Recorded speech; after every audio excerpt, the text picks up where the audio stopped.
Welcome to RD Chemistry. In this video, I'll explain structural isomerism. Isomerism broadly classified into two types. One is the structural isomerism, other one is the stereoisomerism. Under structural isomerism, we have got chain isomerism, position isomerism. Third one is functional isomerism, functional isomerism. Fourth one is the metamerism, and the last one, fifth one is the tautomerism. Tautomerism. Stereoisomerism is again divided into two types. One is the geometrical isomerism, and next one is the optical isomerism. Optical. In this video, I'll explain only the structural isomerism. Under structural isomerism, first type is the chain isomerism. Now, what is chain isomerism? Isomers differ in the arrangement of the carbon atom. Molecular formula is same, but the length of the carbon chain is different. Let me take a butane. Butane, how many carbon atoms? 4 carbon atoms. Carbon number 1, 2, 3 and 4. Satisfy the valence carbon with the hydrogen atoms, correct? Here it is a linear chain. In this linear chain, how many carbon atoms are there? 4 carbon atoms are there. I can also have 3 carbon in the longer chain and this is a branching with the carbon atom. So remaining valence is CH3 on the terminals and one hydrogen here, correct? So this is the N-butane. First one is N-butane, linear chain. Second one is the isobutane, or in terms of IUPAC's nomenclature, carbon number 1, carbon number 2, carbon number 3. Longer chain 3 carbon atom. So it is the 2-methyl propane, correct? 2-methyl propane. Next one, functional isomers. Functional isomer differ in functional group. We should remember all the functional groups. Alcohol is OH, aldehyde is a CHO, ketone is a CO, ester is a COO, amine is a NH2, ether is O. These are the very important functional groups we have got. Let me take one example. Let me take a propyl alcohol, CH3, CH2, CH2OH. Okay. IUP's name is carbon number 1, carbon number 2, carbon number 3, correct?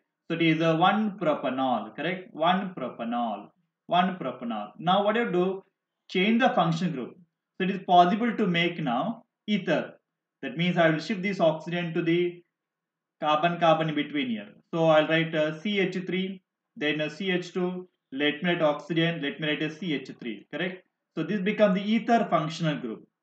So this is the methyl, this is the ethyl.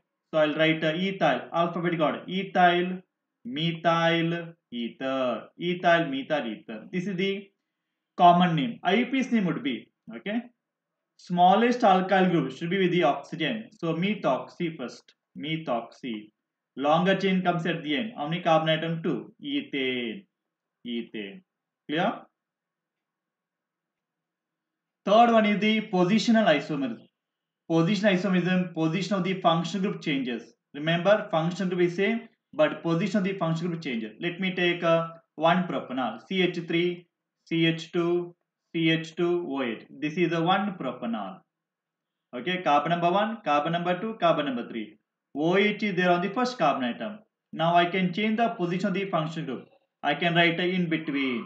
So it is a CH3, it is a CH3. Carbon number 1, carbon number 2, carbon number 3. So it is 1-propanol, this is a 2-propanol. Correct? Function group is same, but position changes. Position on the first carbon atom, position on the second carbon atom. What is a metamerism? Metamerism means compounds having same molecular formula but different distribution of the alkyl groups around the same functional group. Let me take a diethyl ether. Diethyl ether. Okay. What is the function of ether? Oxygen. Correct. Diethyl. Ethyl groups are 2 in number. CH3, CH2. I can write like this. Both the sides, CH2 and CH3. Diethyl ether. Now what I'll do? I will shift one of these CH2 group to the other side. Okay, so I can write CH3 oxygen, CH2 and CH3. Function group is same in both the cases, ether only. But see here, distribution the alkyl. So it is a ethyl distribution, but in this case it is a methyl and ethyl distribution. Okay, ethyl. Sorry. So I write a one more CH2. So CH3. So it becomes propyl. So it is a propyl. Correct. So altogether, how many carbon atoms are there? 4 carbon atoms are there. So distribution is a methyl and propyl. Clear? Functional group remain the same. Clear? Let me give one more example with respect to esters. Esters have got C double bond O. Okay, CO group. So let me write a CH3, CH2 here. Okay, here also let me write a CH2 and CH3. So this is ethyl. So this is the ethyl. This is the carboxylic acid group. So how many carbon atoms are 3? So it is ethyl propanoate. Ethyl propanoate from propanoate. Okay. Now what I'll do, I will shift one of the CH2 group this side. So become CH3, CH3, CH2, one extra CH2. Then we have got C double bond O, then CH3. So it is a methyl now. So it is a methyl. Here, this is the carboxylic acid derivative. 4 carbon atom, butanoate. It is called the butanoate. Clear? Functional group is same. What is that? Ester is the functional group. But distribution the alkyl groups on the other sides, okay, are different. Clear? The last isomerism is a tautomerism. Okay. Read carefully. Arises due to migration of the small group or atom within the molecule itself, resulting two structures in the equilibrium. So this is the equilibrium position actually for the two molecules. Remember, we are studying importantly keto-enol tautomerism. Aldehydes and ketones containing alpha hydrogen show this type of tautomerism. Let me take acetone CH3. C double bond O CH3. This is acetone, correct? This is acetone, which is a ketone. It is a ketone, correct? Now what will happen? With respect to this CO group, next carbon is alpha carbon. There can be beta, there can be gamma. This side also possible. So what I'll do now, let me write this structure again. CH3, C double bond O CH3. These alpha hydrogens are acidic in nature. So they can be lost as H plus, can be migrated to the oxygen to form OH bond. And meanwhile, the carbon oxygen double bond becomes single bond. So I can write a CH2, single bond C. Now it forms OH. Then there is a CH3. I should have the double bond like this, which means suppose there is a CH2 and one hydrogen right separately, it will migrate like this. Okay, forms a double bond. So this is known as this is a keto group. Okay, this is the alkene, ene. This is the alcohol group, enol. Therefore, it is called as the keto-enol tautomerism. Clear? So there is a equilibrium actually. Okay, equilibrium. So there is no separate molecule existing, so that you can separate them. So it is in the solution existing in the equilibrium form. Clear? Question number 1. Which of the following functional group shows compound shows functional isomerism? For functional isomerism, there should be functional group. I can see the function only in this case, alcohol. That is a CH3, CH2OH, ethyl alcohol.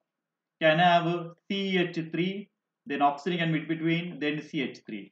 So, alcohol and ethers are the functional isomers having same molecular formula. So, answer is option number 3.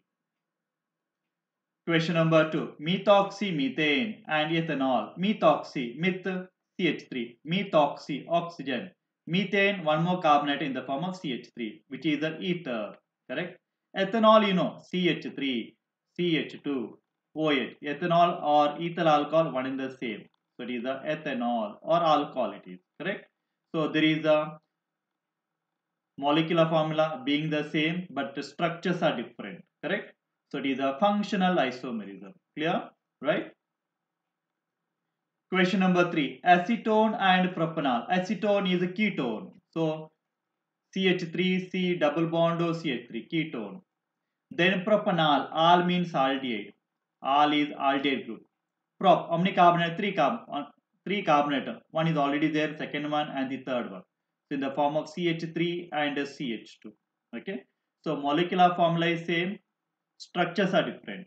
So again it is a functional isomerism. Clear? Question number 4. How many isomers are possible for dichlorobenzene, benzene structure? Okay. Then there should be 2 chlorine atom, dichlorobenzene. Okay. You know that there are 3 positions on the benzene, ortho, meta, para. So we can go on writing the ortho isomer. This is the meta isomer and this is the para isomer. Okay, this is a para isomer. So only 3 possibilities are there. If I repeat on this side, okay, this is same as that of the meta. If I write here, it is same as that of the ortho. So only 3 possibilities are there.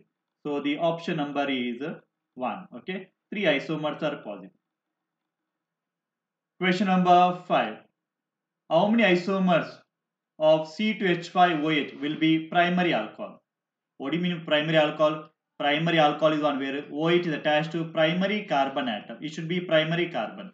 What do you mean primary carbon? This carbon should attach to only one R group or the alkyl or the carbon atom. So let me start with the OH attached to a carbon atom. Assume this is a primary which is attached to only one carbon directly. Then how many carbon atoms are there? 5. 2, 3, 4, 5. One possibility. I need not write down the hydrogens. Understood. Next one. OH attached to a primary carbon. Primary carbon means that carbon is attached to only one carbon. So let me have now only 4 carbon is a linear chain. So I can write the branching here. Next one. OH attached to a primary carbon. Primary carbon that should be attached to only one carbon directly. Okay. Again, I can write 4 carbon atoms in the linear chain, but change the position of the one more carbon atom. Correct? If I write carbon number 1, carbon number 2, carbon number 3, carbon number 4. 1, 2, 3, and 4. I can write one more structure. OH attached to a carbon atom. This carbon should be attached to only one carbon directly, then remaining on that carbon atom itself. Okay? You can think of various possibilities arrangement, but should be okay primary alcohol. Remember, everywhere should be it is primary alcohol. So these are the 4 isomers possible. Okay. So therefore, answer is option number 2. Clear? Like the videos, share the videos, and please do subscribe RD Chemistry and support me. Thank you for watching.